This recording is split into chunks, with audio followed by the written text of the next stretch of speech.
I don't get it. Yeah. Yeah. This Santa Cruz right here today. You can't let it burn, baby. Let it burn. Mind over matter, son. Mind over matter. Ain't nobody doing it like this. Come in the desert. Trying to stay away from the desert. He come in the desert.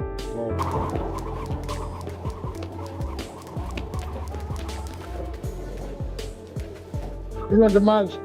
Guys way too slow, sports too sharp, too fast, too strong. I'm on a jump rope, probably do some sit-ups and shit. Two of America's best fighters, Gervonta Davis and Shakur Stevenson, are getting ready for a high-stakes fight that combines speed, power, and sharp skill. Fans are eagerly waiting for a clash that could change the direction of the lightweight division and leave a lasting mark on the sport. Let's go. Let's go. Chip. Good. I'm standing right here. Good. Come on. You got to step to them niggas. Step to them niggas. Good. What you got? Bring the uppercut. Good. Turn the 6 on the uppercut. Good. Jab. Two. Great. Shakur Stevenson comes into camp as one of the most technically skilled fighters in boxing today. Known for his strong defense, smart thinking inside the ring, and clean precise punching, his preparation is built on hard work and attention to detail. His camp is calm, well-organized, and focused. I don't feel like size win fights. I don't care who you is. If we get in a physical, little wrestling match or anything in there, you gonna feel me just as much as I feel you. So. Shakur's always been on the top level. All these guys have been looking up. So, you know, it's about time that they really find out where their place is, you know. They weren't looking up for nothing.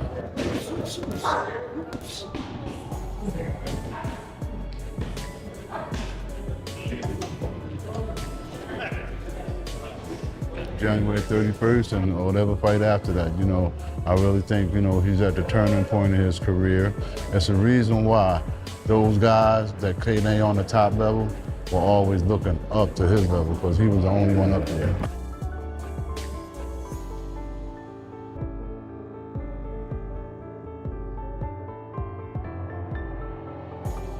All that more pressure stuff don't mean nothing. As long as I'm like locked in and I'm focused on what I'm supposed to be doing, nothing else matters around me. That 4-weight world champion, it means everything to me. That's me separating myself. A lot of these guys that they claim is the guys nowadays, none of them can say that they are a 4-weight world champion.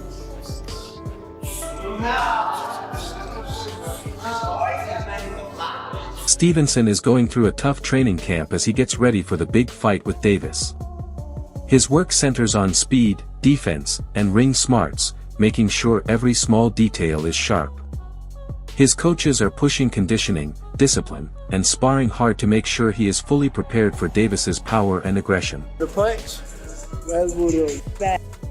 Does it change if things like go through the same vision? Same vision.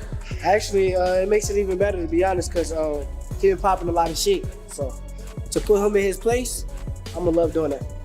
Being a coach is, of course, like a coach's dream, you know.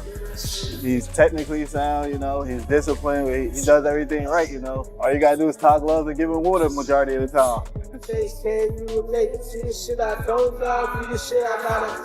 You don't gotta worry about skipping no steps, you know. He gonna follow everything, plus do a little more on his own time, you know. He make a coach job easy. 3. Right back with the hook. Get under at that.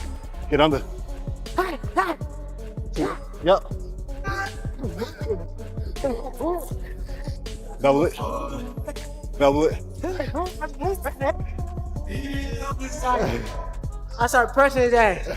Yeah, get the paddles, little bro. I think like 8, 9 on the bag, 3, 4 on the pads. What was that? 3 on the jump rope. I did 15 rounds altogether. 19 if you count them 7 with the shadow boxing.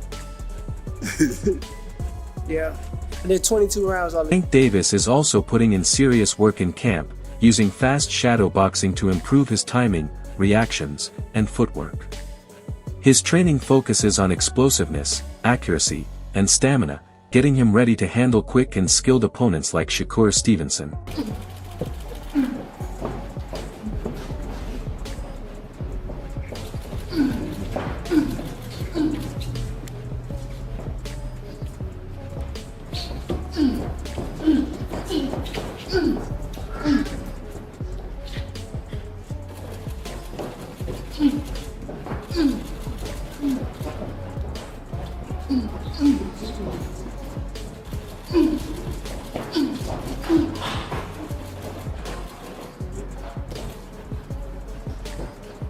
That was down.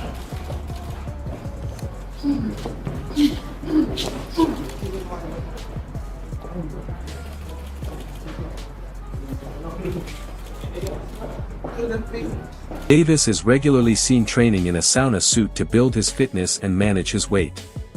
These intense sessions are designed to improve his endurance and keep him explosive and sharp as he prepares to face top-level opposition like Stevenson.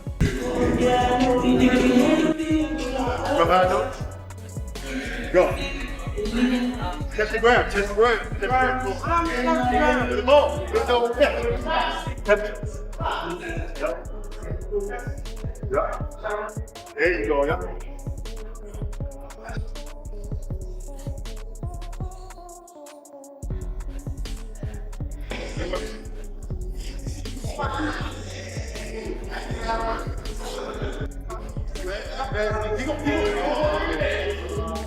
There you go. No, you stand like this. Curl, press, arms back to a push-up. Curl, press. Come on, almost there, come on.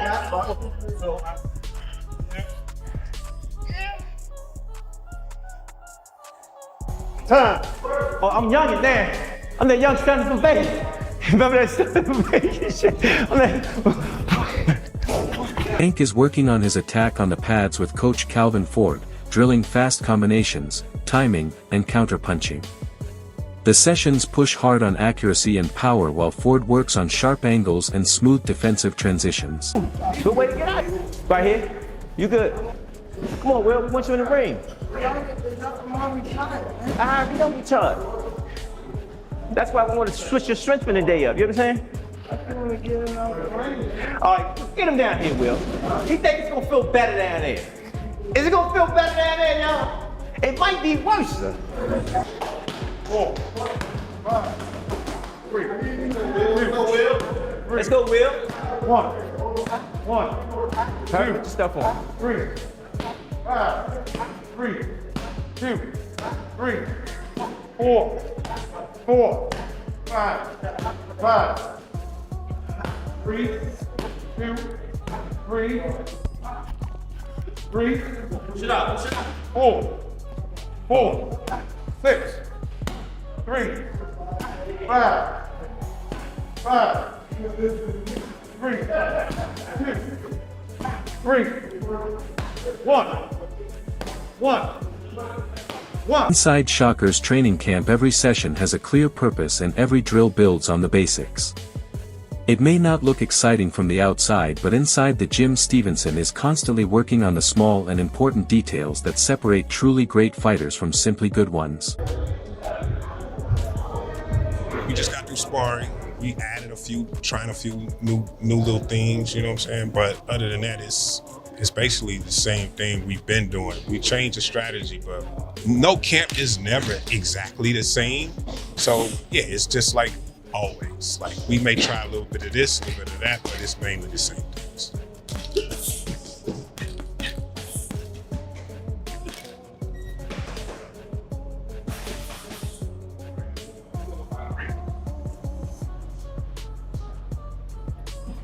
One of the best things we have going for us when a person underestimates you. That's lovely. And that ain't the only thing he's underestimating. So we're good.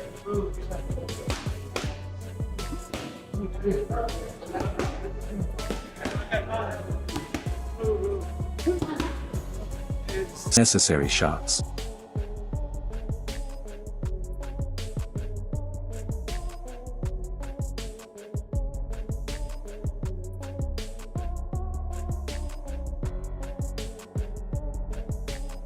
Time. Nah, Went 5 extra rounds. I don't give a fuck. Okay. I'm still working. And anything today that changed from like the coach's perspective, you might say that? Nah, everything was good. Everything was on point. My coach did a good job, and I was sharp. Thanks, man. Appreciate your time. Hey, coach, what way you fight? 147. 147. Thank you. Long as a bit. He has even said he expects not just to win but to completely dominate through smart, disciplined boxing. In his view, the sport is about timing and thinking just as much as hitting hard, and he believes he is far ahead in those areas. While he respects Davis's power and speed, Stevenson is firm in his belief that he can outsmart and outperform him when the big moment arrives. With him, right? So since y'all work together, Tank, yeah. Yeah. Since y'all work together, am I in the plans? Because I want to fight. I'll tell you this. Tank has definitely said repeatedly, I want to fight Shakur. So I want to fight Shakur. If that's the case, if I'm a free agent now, I'm doing whatever I want, I'm going here fighting these guys, am I in the plans? Like, is this 6-fight deal something that's real, or was that like... No, he's definitely got a plan. And like, you know, there's a lot of fighters which are sort of in group. You sort of say, okay, here's the list of fighters that I'm planning on fighting. It might be 6 fighters, it might be 4, it might be 8. But when you lay out a plan like that, a deal like that, you know, it's sort of like, okay, sometimes it's like 8 fighters, even though it's 6 fights, because not everybody's available all the time. So Shakur is definitely in that plan. Okay. You know, and I'm there, so it's going to happen. Shakur just want to know why Jake Paul skipped the line. Let's get to the meat of it. Like, how did he skip the line? Davis has also been very vocal about a possible fight with Shakur Stevenson, questioning whether Stevenson's style would hold up once real pressure is applied. He suggested that while Shakur is technically very good, moving and boxing on the outside may not be enough once he starts feeling genuine power shots. Tank has repeatedly said Stevenson does not punch hard enough at the elite level, arguing that things change when an opponent cannot hurt you back. In his opinion, the biggest fights come down to how a fighter responds when he gets hurt, and he believes his own power and finishing ability would be the deciding factor. Davis is confident that his strength and aggression could overwhelm even someone as defensively skilled as Stevenson. Contemporaries have a lot to say these days. Shakur Stevenson, well, of course he's now 135 after all that stuff, and then Devin Haney. Right, so why people even talk like he the best at, he didn't even fight at 135 yet. Right. He didn't even have power at 126, 30 or none of that. He is good. Okay. How can you, all that is okay. How can you stop people that can actually hit? No matter all that boxing, you're going to get hit. In a previous interview with TMZ, Stevenson made clear that a fight with Davis would be a bigger event than a fight with Devin Haney. He pointed to the level of excitement, public attention, and overall importance that a Davis matchup would bring to the sport. Stevenson described it as the kind of fight that reaches mainstream audiences and lifts both careers to a new level globally. He went on to say that facing Tank would be a defining moment at lightweight with serious implications for both men's legacies. In his view, it is the most meaningful and exciting fight that can be made at 135 pounds right now. Of course, I mean, it seems like people want to see you and Devin fight, and do that soon. I think both fights is fights. I think both fights is great fights. Honestly, I think me and Tank is like a bigger fight, but I think me and Dev is like the fight. Tank's coach Kenny Ellis spoke about Shakur Stevenson and Richardson Hitchens sparring together and the idea that those two could potentially fight in the future. He said both are very skilled fighters and that their styles would actually produce a good clean boxing match. However, he also expressed doubt that the fight would actually get made. His concern was not about what happens in the ring but about the business side of boxing. Ellis pointed out that changes in promotions and management, particularly Hitchens moving under different promotional control, could make it very difficult to put the two together for a major fight. Shakur Stevenson and Richardson Hitchens sparring, these are two guys at 140 pounds that have belts, you know.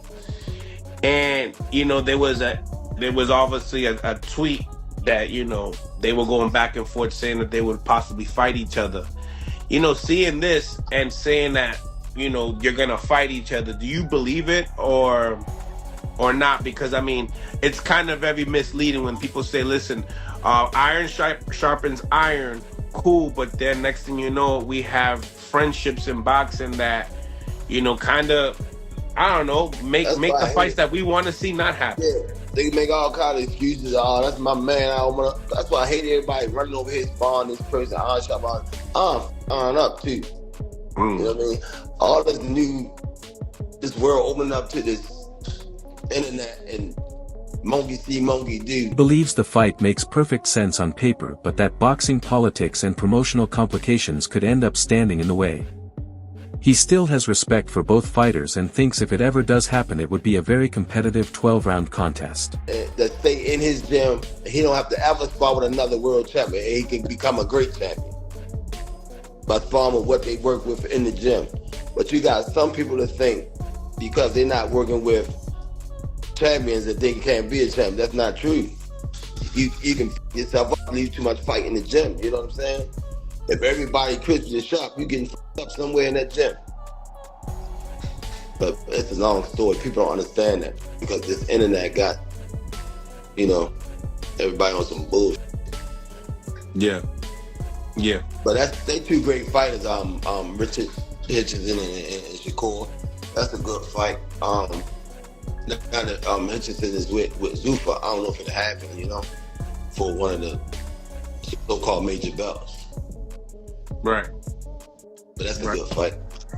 I would love to see it. It's a good, clean, crispy boxing match. I think it'll go to a 12-round. Davis's trainer Calvin Ford pushed back hard against people claiming that Davis is avoiding top opponents. Ford has spoken out publicly against anyone suggesting Tank is ducking fighters, dismissing those claims as coming from people who simply do not understand the sport. He argued that matchmaking, timing, and business decisions are far more complicated than fans on the outside realize. According to Ford, Davis has consistently faced strong opposition and continues to prepare seriously for elite-level fights behind the scenes. He made clear that Tank stays focused on training and performing rather than on what people say online. Ford's comments reflect the frustration building inside Davis's camp over how the public sees knockout power and standing as one of the most dangerous fighters in the sport. I'm gonna shut the fans up and just go in and make these fights happen. You know what I'm saying? So after this fight, he ain't done. This fight is based on what other moves Canelo want to make. Right. You know, he's been judged as far as like, yo, you haven't really fought anybody. There's times that, you know, Tank gets that too. You know, do you believe that they're kind of like in the similar path of looking at their careers, getting the toughest challenges towards the end of their careers? Man, they said that about every fighter that nobody, but if you look at every fighter platform, everybody doing the same road to success.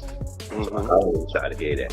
In the words of Roger Mayweather, they don't know shit about boxing. You know what I'm saying? And they don't understand the business of boxing. So at the end of the day, it is what it is. They're gonna say what they gotta say. Right now, we're in the best time of boxing right now. Better